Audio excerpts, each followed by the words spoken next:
Tuesday by routine would be in the nation, upwards of 20 years now. So I'm sure there's plenty others that have been in the system that long, but for us also to be in there for 20 years is, it says something. So it's a tough league for sure. All right. Well, I'm gonna start now. Yeah, go. All right, fantasy ballers, welcome to another edition of the Smash Dell Fantasy Show. Today we're welcoming to the program one Mortimus from the Crazy Horse franchise, tough competitor and always willing participant. So welcome, Mort. Yeah, thank you. I appreciate that. Been looking forward to something like this, and giving my insights and wisdom, and just like Bill Belichick. Well, I am sure that'll be well appreciated. The motto of the show actually is bringing perspectives and providing insight. So that has to be added to the intro as well. We're bringing perspectives and, of course, providing insight. So that's the main goal of the program itself. So today we have Mort, who, in a very interesting kind of management decision, went ahead and made a flushing sound on his roster last year, because although he had a solid roster last year and he competed very well, as you did, right? Yep. You actually turned over a lot of positions and said, you know what? It's what you have done for me lately, and what are you going to do for me in the future? And so what Mort decided to do is go ahead and put a management program in that secured the most draft picks in a draft to this point. And so he brought in a lot of draft capital, and with that draft capital, he went with the decision to keep almost all, not all, but almost all of the rookies that he did draft, and added some 7, I believe. We'll get into it here more, but I believe 7 rookies to the actual final 29. Is that correct? Yes.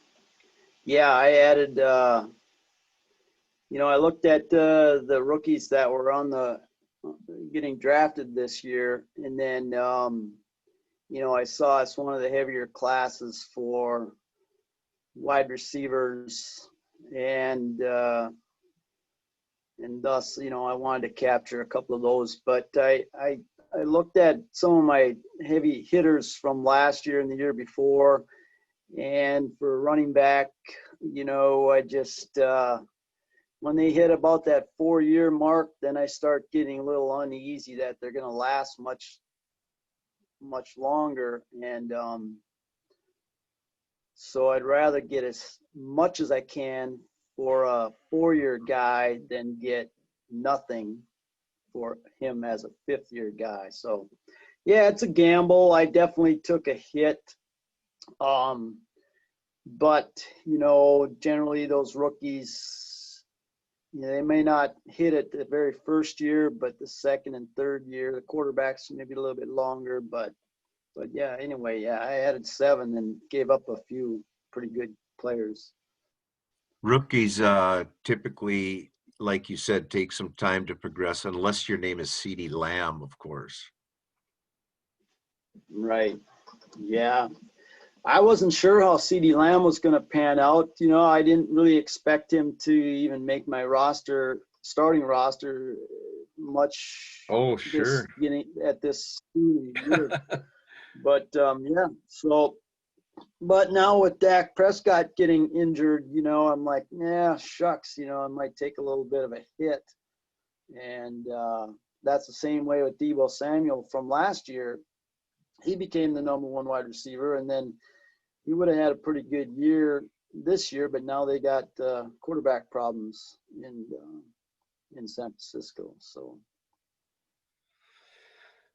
well, certainly, and CeeDee now is producing, high-level RW2 numbers right now. And from my perspective, I'm on the other side of the ledger, and I say, you know what? Dalton fits their system okay?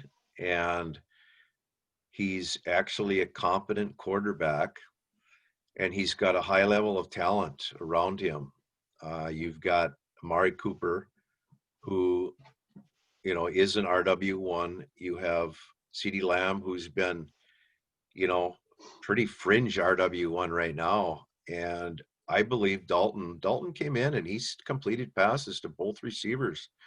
And I think they're both going to hold some pretty high value going forward, because the one issue that's going to hurt them is in Dallas, the offensive line is more in shambles than the Vikings, if that's even hard to believe. But they've been just hit with retirement and injuries and neck injuries and whatever injuries. And Dallas usually has the stoutest offensive line in the league, and that's just a fact of the matter. And so now they've had to cobble together these different, you know, a different kind of flesh and blood off the bench to get them in there. And so that might affect Dalton because he needs time. He's a pocket quarterback, but it's also going to affect Zeke because there has to be some blocking if you're to be successful, aka Joe Mixon. Okay, when he has blocking, he will explode. But Zeke is not Saquon. But also in the same statement, Saquon's had game where he's had 15 rushes for 14 yards. Yeah. So yeah, I think they all had them. So I think depends on defense. Yeah, I think Dallas is a wild card right off the bat here because of that situation. But we should go ahead and look at your get your roster up here and look at those rookies, because you made, not only did you hook up with a lot of rookies, but as well, you made trades. You were trading. You were an active, fairly well, let's just put it this way. You made a couple trades and you offloaded some talent. They weren't bench players. You offloaded some talent. So what, you went through some trading moves and whatnot? Well, I got rid of, traded out Melvin Gordon, and I traded out Leonard Fournette. And as you know, both of those guys have been in the league for probably 4 years, at least for both of them. And again, it get to that 4 or 5 year mark, I start wanting to move them for some high draft picks versus moving them for some low draft picks. And so I sent them off, and I got a second round pick and maybe somebody else for one of them, and I got a first round pick for Melvin Gordon. So I believe that's what ended up. So for next year, I have 2 number ones again, and I think maybe 3 number 2s in the slate. So, oh my God. You know what? You look and speak like Rick Spielman, general manager of the Minnesota Vikings, because that seems to be his philosophy, stockpiling draft capital. And the Vikings normally have upwards of the most picks each year. But to get more number 1s and more number 2s like that is a stellar move. I mean, I made 13 trades last year, so I was Spielman-like as well. I mean, it was a hot potato going around, and I did the same thing. I offloaded a lot of talent. I offloaded draft picks to acquire talent, but that talent was young, and so potential is there for several years. And so you've certainly gone the route of building through the draft in a big way, it would seem. Yeah, for sure. One thing that, it might have been kind of crazy to do that, which, it kind of makes me cringe that I'm I'm 500 this year. But, I was talking with Purple, and he goes, well, he said, you got a pretty tough roster. He said that it's clear that you're building for the future versus the mentality of some of the other owners that are trying to build for right now. And, it's pretty clear that that's what's going on in my camp. But the one thing that I've had a problem with, I've never gotten that number one running back. Like I missed out on Saquon. This year I let Clyde Edwards-Helaire go to meet curtains, but I've never actually captured that number one running back listed in the draft. So I think that's going to have to change coming next year. So I did pick up a decent one, but he hasn't panned out yet. But we'll see. Who was that? Well, I took Cam Akers, and I paid a good price for him, but he still wasn't the number one ranked in all the forums out there. Oh no, he wasn't the number one ranked, but there's upside and downside to that situation because number one, the upside is he is a very talented running back. I believe, doesn't he catch a pass or two as well, Mort?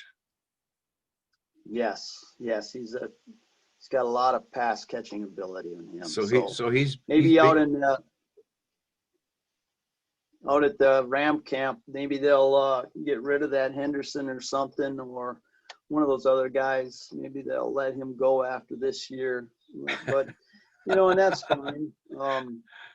I'll be good. But the one guy I'm kind of really pretty happy about is T. Higgins. So I took him high in the second round this year, and I knew he's possibly going to take over for AJ Green, and it's kind of starting to look like that. So I'm really excited for him. Yeah, it definitely looks like it's the T. Higgins show now, along with Tyler Boyd being the stout number two receiver, or in this last matchup it was tough, but there's going to be tough matchups. But I like Boyd there, so I think if T. Higgins wants to go ahead and take over number one, that only holds the floor for the other guy there. So Boyd, so T. Higgins definitely in there with Joe Burrow. And Burrow's slinging the ball around. He looks good. He looks like he's the real deal. So and you've got so you've essentially got two rookies going at it there. Yeah, so like on my starting roster, I'll have 3 rookies starting here probably this week. Holy moly. There's something to be said about that, because that's highly unusual. Yes. But yes, I had a lot of draft capital. I took the 2 top tight ends out of the NFL draft. I got those on my roster. They haven't done hardly anything yet this year, but I'm hoping eventually, they'll turn out and replace Travis Kelce. So I got the number 1 quarterback, probably arguably maybe the number 1 wide receiver out of the draft. And then I got the 2 number 1 and 2 tight ends. So yeah, it's looking decent so far. We'll see. Yeah, that definitely is a stout potential laying in the weeds there as well as out in the open, because now did you get you drafted those tight ends, didn't you? Yes. Cole Kmet and Adam Troutman. Yeah, I think you had like 12 picks or something more. It was something. Yeah, I'm looking to. Or was it? It was at least 9. And I had 12. 12 picks. Yeah, and 7 of them made your final roster. 9 of them Uh, 8 of them are still on my roster because I traded one to that shitty camp called Smash. I don't know. What? Who was that now? Hopefully that's Who was that? LaVisca Chenault. Actually, Oh, Chenault, you know, he's probably going to turn out to be pretty good for the Smash camp. So that was a good decision for him. yeah, I believe it was too because he's the real deal. I mean, you can tell that he's going to be elite if you watch the games because he is 6'2", 225, and he can run. But once he gets the ball in his hands, that's when it's like that's when the fun starts because you get him on a 15-yard post or a quick slant or something, he has the opportunity to take it to the house every time. So pretty happy with that. In fact, I started Visca. Smash Camp Saw that. started Visca because of down Godwin and down Eckler, and now I'm down Cook and I'm down Deontay. So the Smash Camp has gotten kind of riddled, and so it's going to be a true show of depth. But they do have waiting in the wings here, Gus Edmonds, who essentially is a standalone flex start because of the pass work he's getting in Arizona. He's getting 5 balls a week plus potentially a touchdown. So he's not gonna usurp Kenyon Drake, but I think it's pretty clear that Drake hasn't been exactly mentioned this year as much as the other backs who are actually performing. And so should he go down, which he had a chest injury recently, I don't know if that affected last week, but anyway, if no, it's Chase Edmonds. I'm sorry, Gus Edmonds. Chase Edmonds and Gus Edwards. Yeah, my son always he said it's not Gus Edmonds. So anyway, I feel he could really be a RB1 candidate if and when Drake either gets shuffled out of town next year, because I think he's on a 1-year deal, or whether he pretends like he's hurt again. So either way, I think the Smash Camp is pretty set up, as well as Preston Williams. Preston Williams came on and showed the dominant receiver that he actually is, because last year he was on a tear the first 8 weeks of the season as a rookie. Looked like he had rookie of the year type numbers extrapolated over 8 weeks or 16 games. But essentially towards ACL, and now people were poo-pooing him, saying, well, oh, look at he's done now too.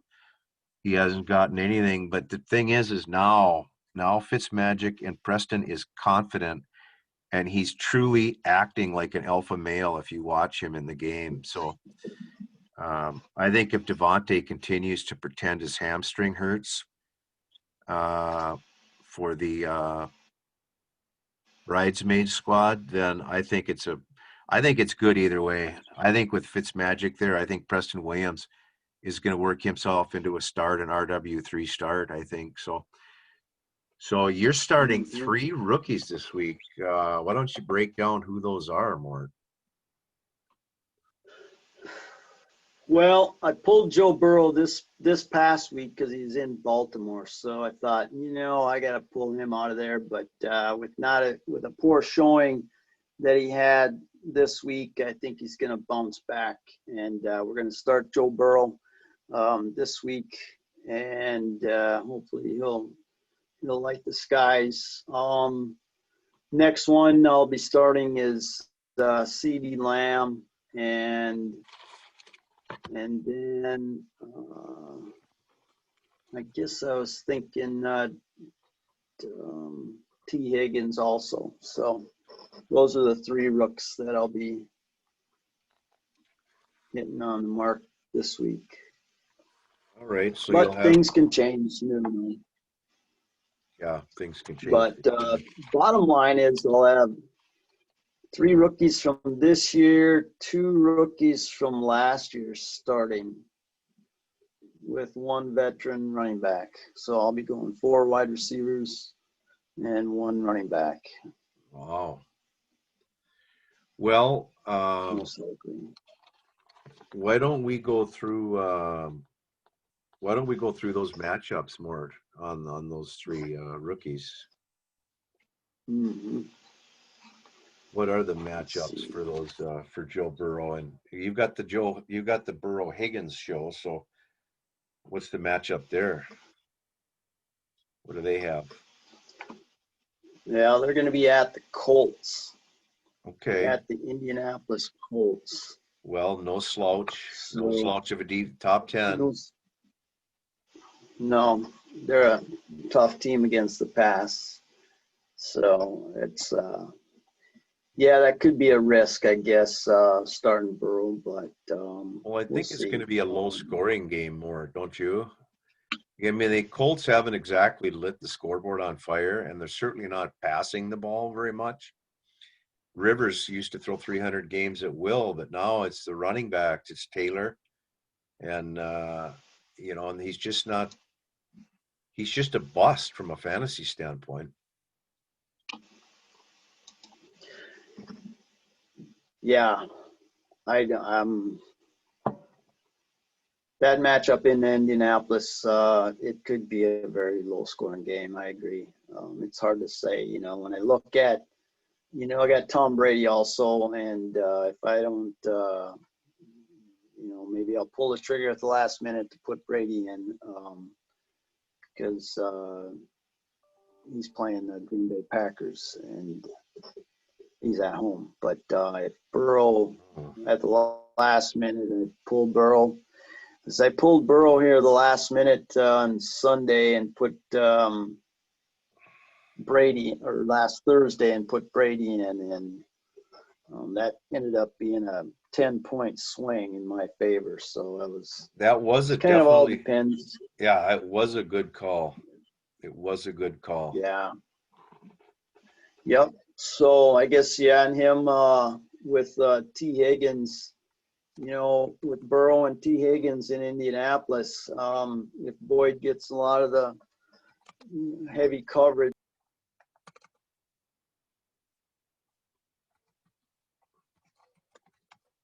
Sorry, is that phone call there?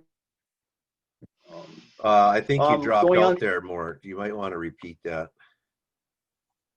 Yeah, I guess with Tyler Boyd probably getting the bigger of the matchups or getting the heavier matchup in the Colts defense. Yeah, maybe T. Higgins might be the number 2 guy. That might be more the open guy in Indianapolis. I think he's startable. I would agree with that. Yeah. So Then the next one will be CeeDee Lamb playing at home against the Cardinals, and so I guess with one more week of practice with Andy Dalton, I think he should be a good start against the Arizona Cardinals. Anyway, I like that one, but I don't think I can keep him out of my lineup for the rest of the year. He's just got a high ceiling, kind of a lower floor, maybe a minimum of 10 points, but he could boom up to 25, 30 points any 1 week. Well, the dude is an absolute freak. I mean, if you watch him play, Yeah.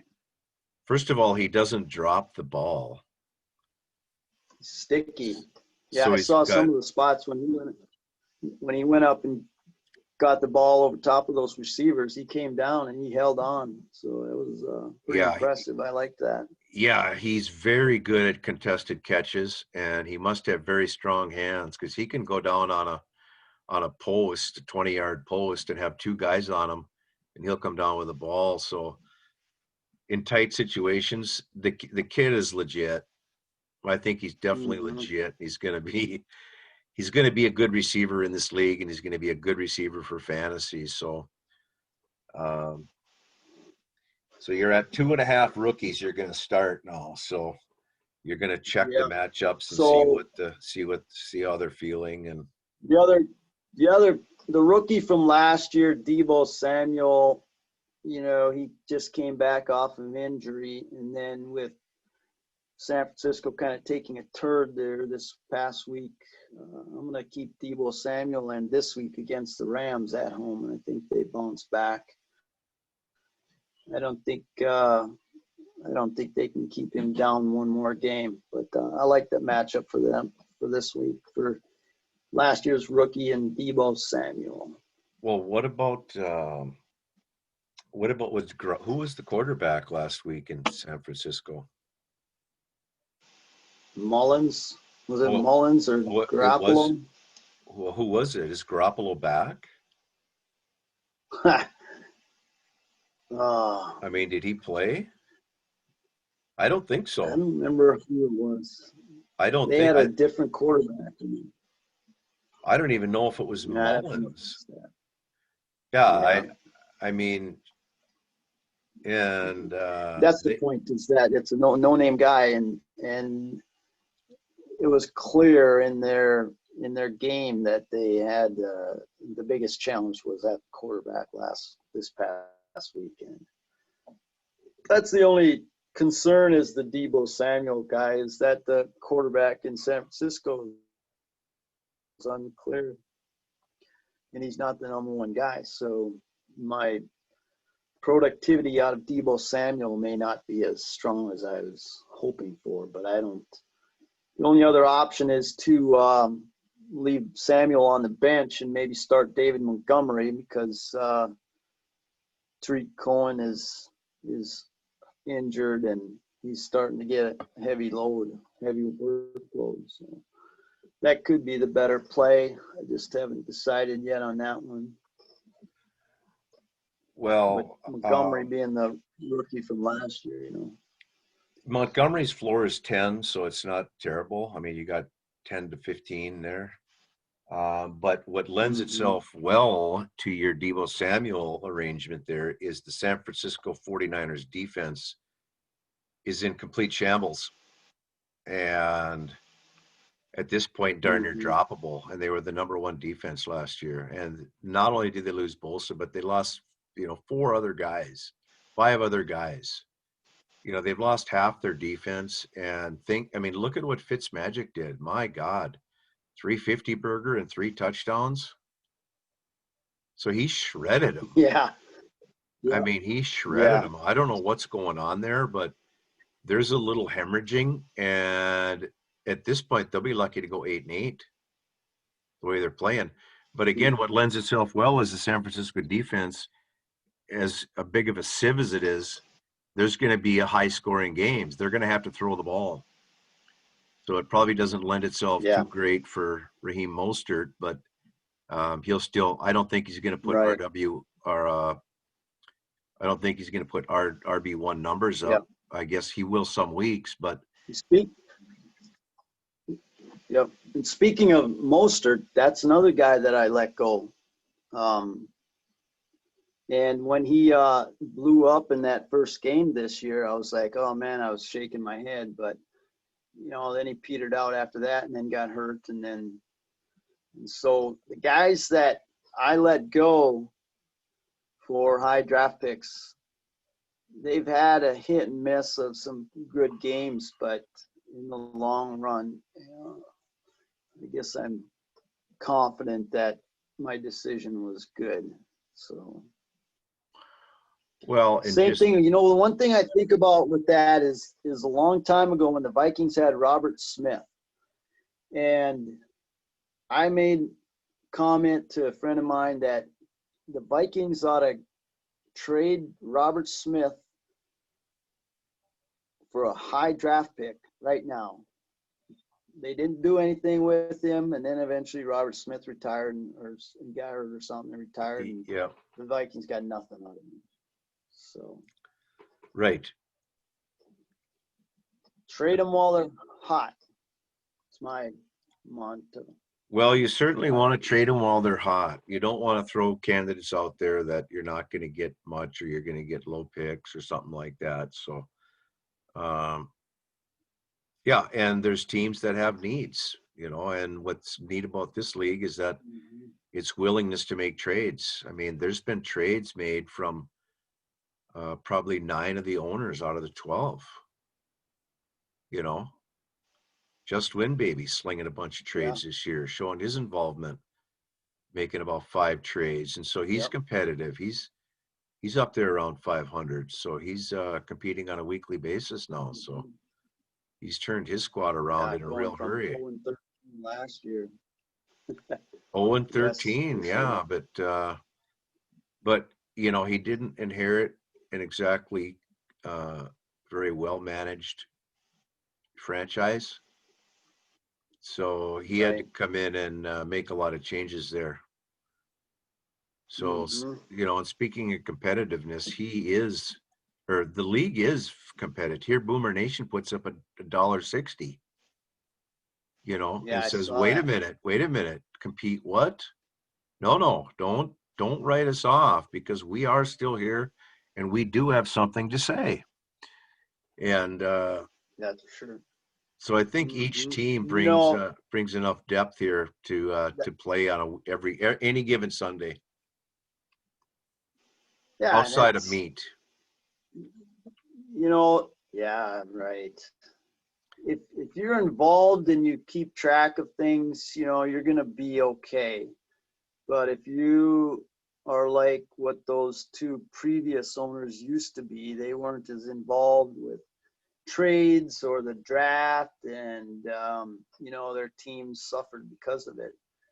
But with the two new owners like that, like the one took Kyler Murray, and that's he's probably the number one quarterback in the league this year, if not Pat Mahomes, or he's pretty damn close. But the other guy, he's a big Oakland Raider fan with Just Win, and so you can always bank on him trying to pick up a guy that's off the Raider roster. And then Ruggs, I think he took the Ruggs, didn't he? yeah, and he got Darren Waller. So and then with Boomer Nation, he's a huge Oklahoma fan, so you can be rest assured that he's going to pick up an Oklahoma player out of the NFL draft. So, but either way, those guys came in, and they're pretty active, and I talk to them nearly daily, so they're excited. Well, and then the new owner from this But year, Skoll taking over first yes, year owner. School's been good too. Yep, Very I was actually solid. going to make a trade offer to him. Skoll is an active owner. He gets it. He gets Dynasty. He's a member of many leagues. I think he's the commissioner of at least one. And so yeah, he's involved. And so right now, I would say we have as strong of a core as that we've had in decades. Yes, You know, I would definitely say that.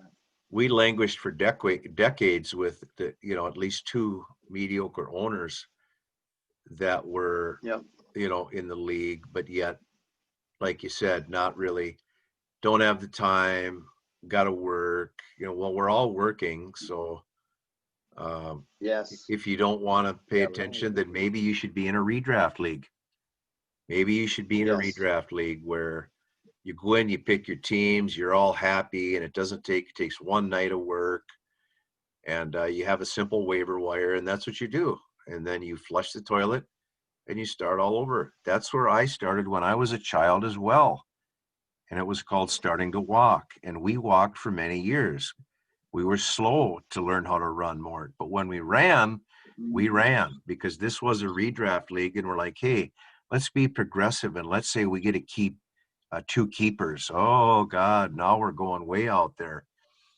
And then we said, well, you now you get keepers and you forfeit draft picks. And we brought that into it. And then we said, well, you get to keep three keepers and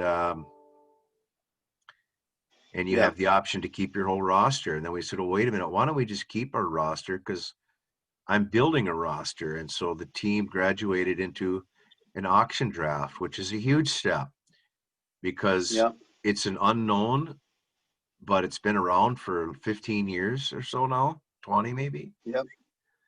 Um, but it was fun. I think people learned that you can indeed have a good time spending money like that on an auction. I mean, it would be fun to participate in an auction draft each year.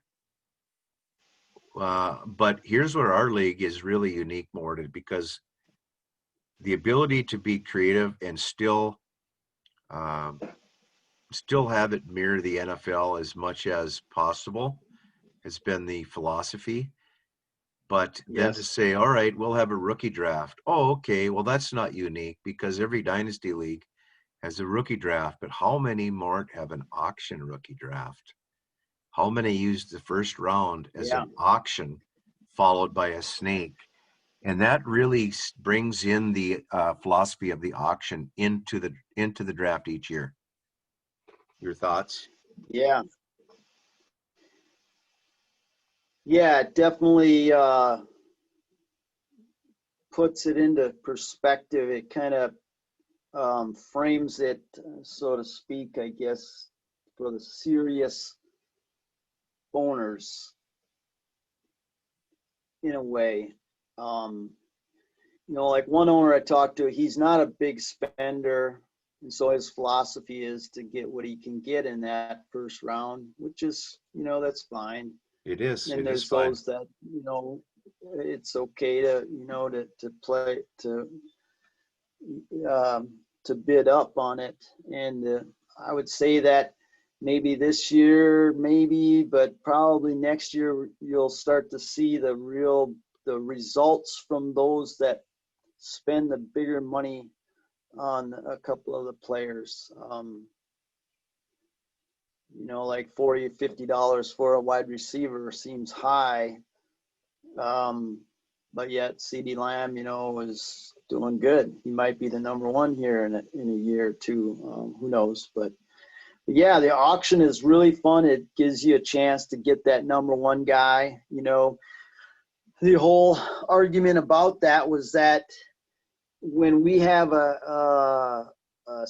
six teams go to the championship playoffs and then the 16 teams go to the toilet bowl playoffs, and that if you're right on that bubble and you lose in the first round of the toilet bowl and you already had a 3-10 record, well, if you lose in that first round of the toilet bowl, you're going to be sitting at the number 6th hole in the actual next year's draft. So you have no chance of getting that number one pick if it's a normal snake draft or a normal regular draft. But you can still tank it in the toilet bowl playoffs and still get that Clyde Edwards-Helaire or Josh Jacobs in the next year's draft. So that's what's good about it. And so, yeah, plus it adds a little, quite a bit more money back into the pot for the end of the year. Well, correct me if I'm wrong, but didn't we revert to regular season standings as far as the draft pick slots in order to because you're the yes, last? but still, yes, we did, but you still have a shot in that very first round, Right. because it's an auction. Right. So you could get the Clyde Edwards-Helaire and then have the first pick out of the next round or every round thereafter. Sure. But, that brings to a point of the philosophy of big spender, not big spender. Now, there's definitely a case to be made for those who are low spenders because there's a couple, maybe 3 franchises that use that philosophy and they'll spend $10, but they might end up getting somebody that, is definitely an upper guy. And just because you do the big spending doesn't always guarantee that. They're all dart throws. So all you're doing is throwing darts. For sure. And you can increase your percentages, by who you draft. But I mean, you just never know. I mean, look at James Robinson, not even drafted in our league. Not even drafted in the NFL, and he's the number 1 rookie running back right now, as of week 4. Now I haven't done the week 5 recap, which I got to do yet, but I'll go through those rookies again in about 4 games, and we'll do a halfway mark, before the playoffs, just to see where they compare. Right. So yeah, it was kind of a question mark on who is going to be the number one in Jacksonville, with Leonard Fournette being traded away. So, yeah, for that club that picked them up in our league, that was a good decision. So, very good. Yeah, he's starting weekly for Half Chubb, which is basically should be renamed to Chubless because of Chubb Chubbs. being on IR. So anyway, Well, he a took little chubby. the little chubby. He took a tough one. He took a loss this week, but he had a chance. But Fall Guy stepped it up. Emmanuel Sanders had a big night. Herbert had a good night, and he Yeah. still got Gostowski. So Chubby took a loss, tough loss, but good win by Fall Guy. Fall Guy got that win. Was not anticipated to pull it out, but he goes to I believe 3-2 now as a new owner.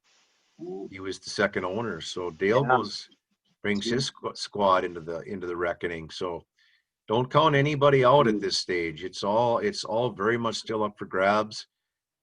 It still is clear, very clear, unless you haven't been paying attention, that Meat will again roll in as the number one team, undisputed.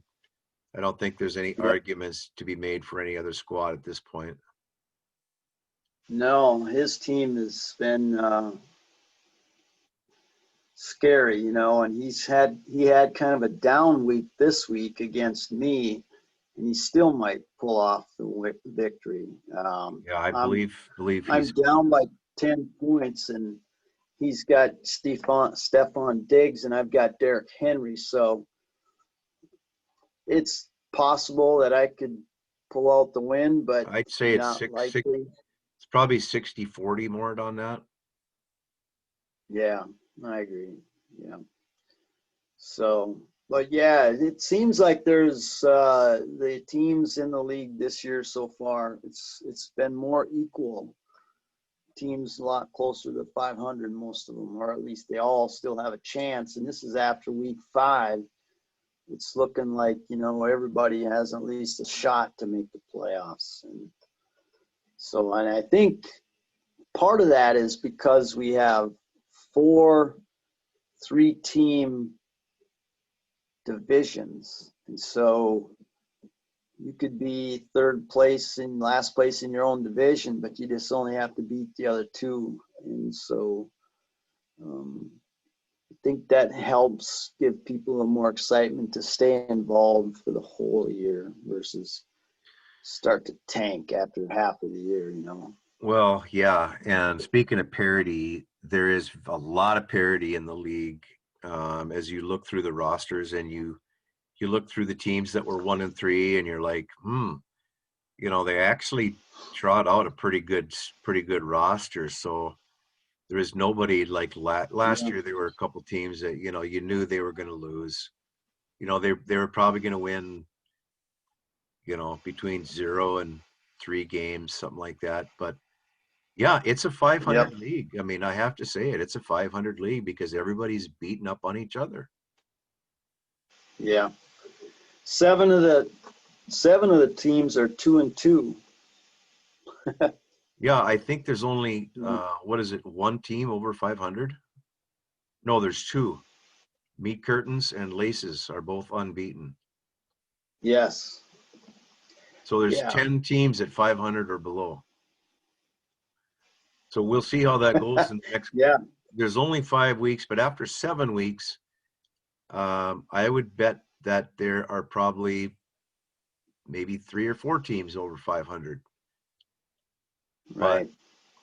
But like last year, we're now starting to get into the bye weeks a little bit more, so that takes a toll on teams' depth and all that. So. Yeah, definitely bye weeks are. I mean, Smash doesn't use the philosophy of just going off of that, but when they draft, they typically don't account for bye weeks as some people draft, so that they have those bye weeks covered. But in my opinion, if you have depth and you have quality players on your roster, players that that can't be dropped. If all your players are, if you have no dead weight, then you can power through the buys and you can put those players in there that are Yeah. good flex plays. So the buys will definitely tell. And now it's what, 6, 7, 8, 9, 10, 11, 12. Isn't it like 6 weeks where there's buys now? Yes. Something like that. Yeah. So, well, do you have any closing thoughts, Mort? I mean, we covered a lot of material. We went over the rookies that you drafted. Yeah, I guess the one thing that I wanted is, I didn't expect that everybody would like the best ball idea, but here's the thing. If your last guy is playing tonight, I have Derrick Henry, and if they decide to push that game off, well, then that guy doesn't play, and I for sure lose. So the only thing that was my argument is that to at least consider it as an option because of the situation this year. I know it's not the greatest, but if they decide to pull that game tonight, whoever has players playing tonight, you have no choice. You can't start another running back or a quarterback. What would we do if that was the case? Is that something where, like, okay, so Henry's can't play, so then I have to put my other guy in? What would happen in that situation? That's something that we should at least think about, because if this game tonight just for some reason gets canceled, and that's Tannehill, that's Stephon Diggs, it's Derrick Henry, Josh Allen, there's 4 key players that are completely out of the mix that you can't revert to anybody else. And I know Josh Allen, if he has a big game tonight, that team could pull out the victory. And That's right. That's right. If he has a big game, it's entirely possible. Well, I'm not saying let's jump to the best ball, but what happens if they cancel that game? What do those teams do? Do you can't just pick out of the hat on who I would put in there as a replacement for Derrick Henry. I'd have to probably look and go, well, I have to put David Montgomery in for that open slot. So at least the question should be asked, what do I do if Derrick Henry can't play tonight, or if Josh Allen can't play tonight? What do we do for the league to protect those teams that are counting on that player tonight? Well, there is no contingency plan in that case. For the NFL, of course, they would have a contingency plan. They'd probably play it on Saturday and count it. I don't know.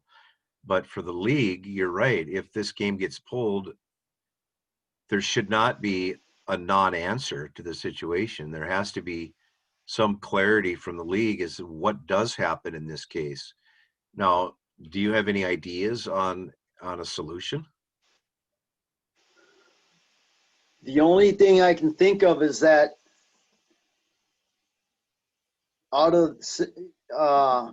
you take the next highest point gainer on your roster in that position.